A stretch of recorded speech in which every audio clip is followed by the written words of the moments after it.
Hi, everybody. Welcome to part two of our homebuyer seminar. My name is Rocio Rojas. I am with Choice Residential Real Estate. I've been in the real estate business for 16 years, and I live in Raleigh, North Carolina. Thank you, Rocio. My name is Jessica Belmontes, and I am a licensed mortgage loan originator with Guild Mortgage.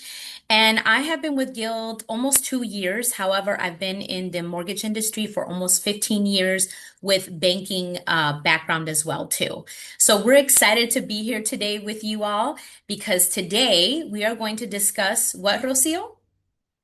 We are going to discuss defining financial readiness.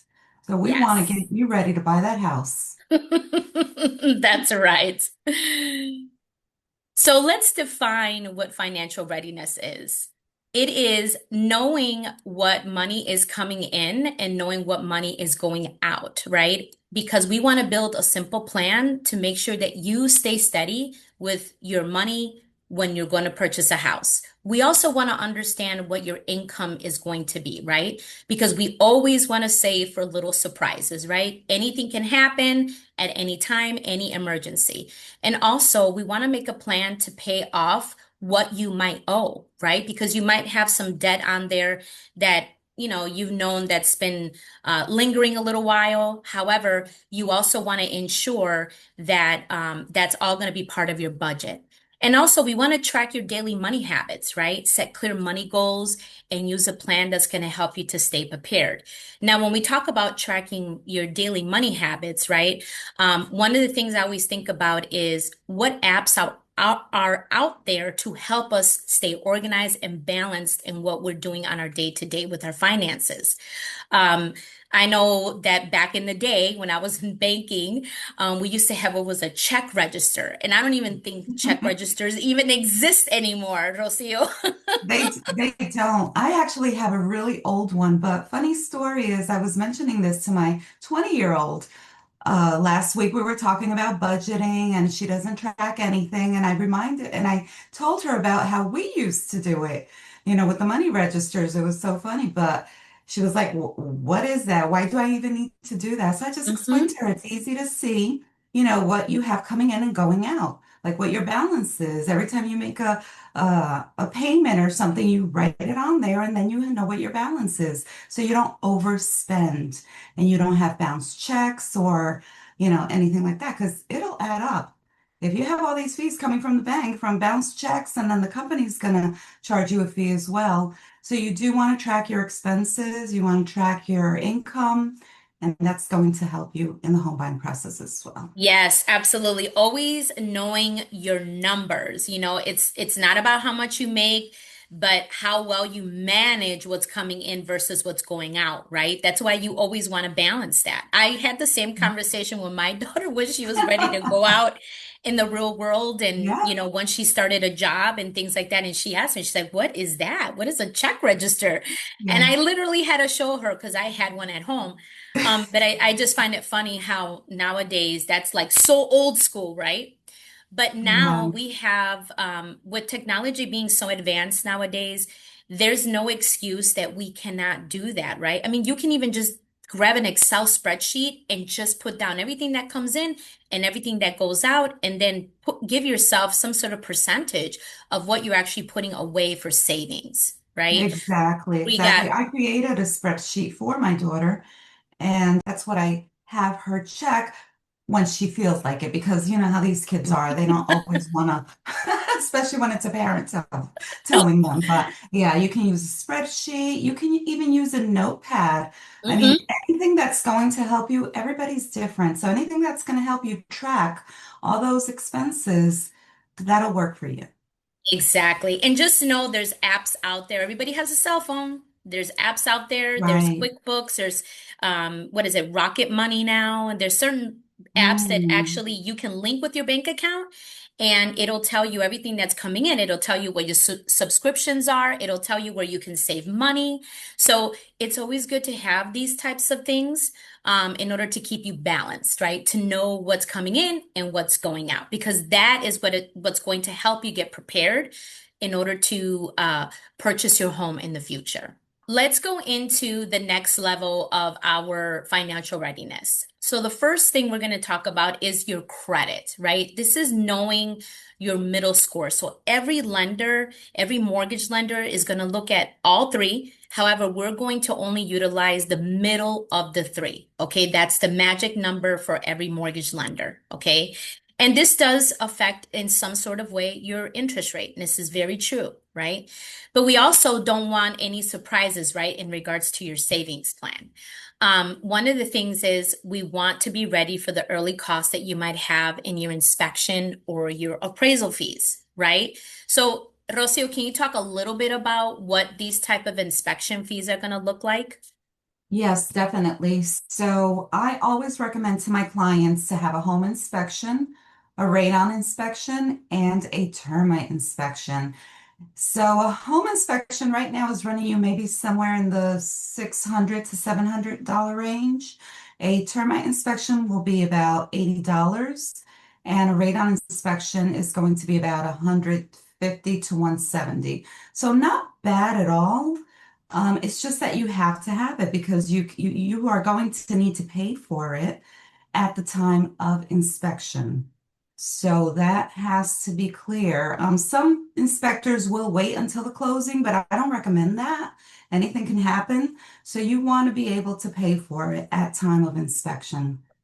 So it's very important to know that you are going to have expenses. You're going to have expenses before the closing. It's not just down payment. It's not just the closing costs. These are going to be additional expenses that you will incur. Yes, and it's important to have a home inspection, right, Rocio? Um, Definitely. what's the purpose of always having a home inspection? Because you do have the option of not doing it, correct? Exactly. Even with new construction, I always recommend a home inspection because nothing is perfect. Things are going to come up. It could be minor things, it could be something major. And I'll give you an example. I had a new construction client. They were purchasing their home. We had the inspection on a Friday. What happened was that the pipes had not been installed properly in one of the bathtubs. So it leaked throughout the weekend because when they had the home inspection, the inspector had faucet running. So it leaked throughout the weekend. On Oh Monday no. morning, when the workers went back in, everything was wet. They had to replace the sheetrock. They had to do so many things. So you always need a home inspection, even with new construction, guys. Yes, thank you for that, Rocio. And also know that when you are also going to do your home inspections, you're also going to you need to pay for your appraisal once we're under contract, right?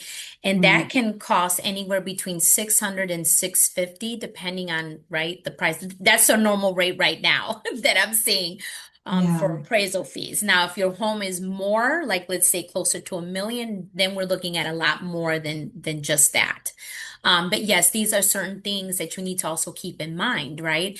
And also closing costs, right? We'll help you budget for that 2 to 5%. That's kind of the norm. I only utilize, I utilize 4%, right? Because it's kind of like in the middle, of what you're going to need. Because remember, there's going to be other fees that will be in your closing costs, like title fees, your homeowner's insurance, your property taxes, and things like that that are third party that the lender doesn't have control over, right? But these are things that you also need to keep in mind.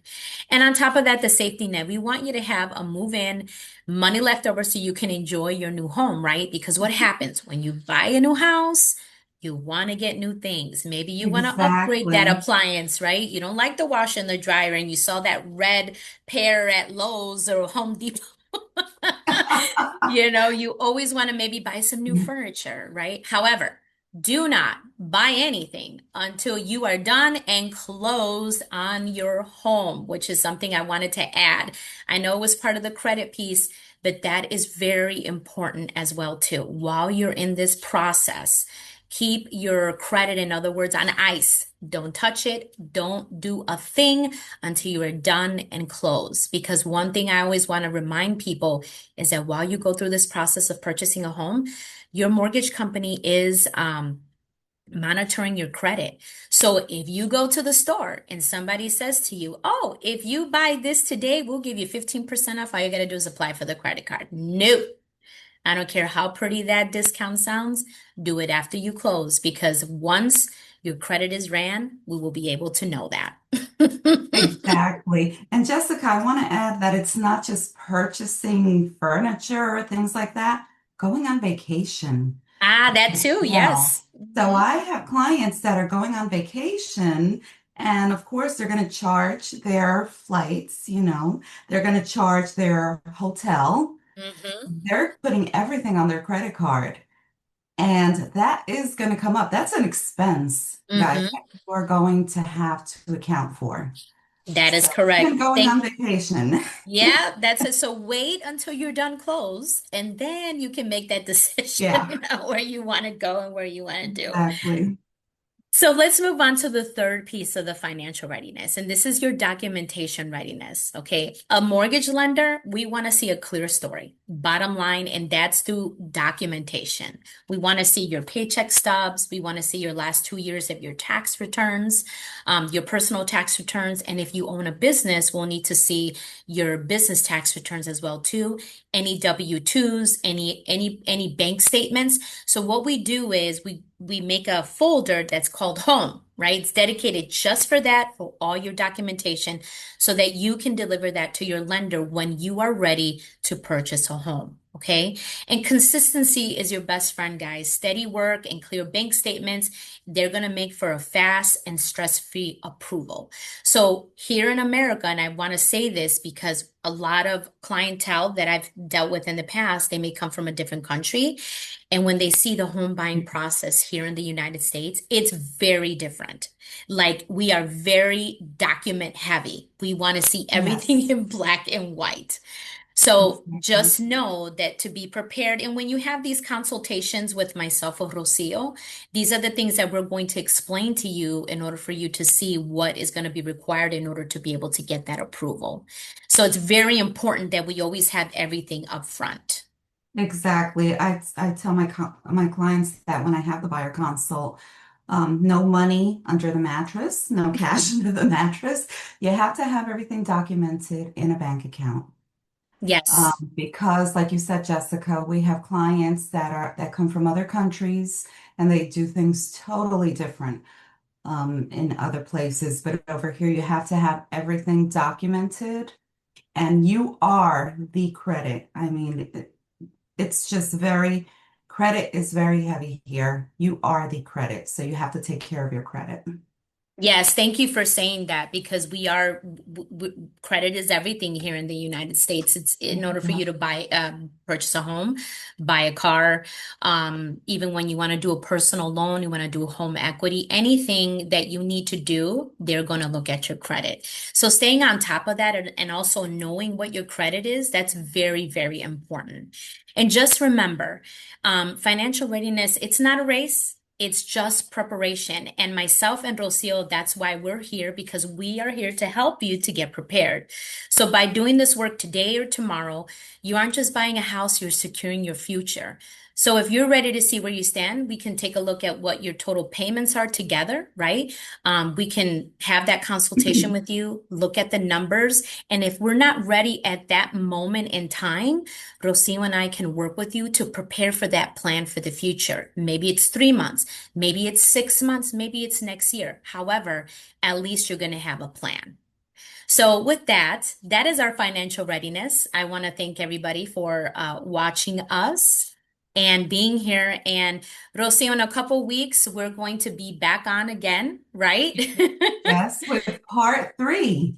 That's right, part three. So it's going to be segments, and we're excited to be here because we want to just be able to help and educate. And if you have any questions or anything that you're not sure about, our information is here. Rocio can be reached on her cell and her email, just as well as my own. Thank you, everybody, for attending, and we'll see you in the next one. Thank you, everybody.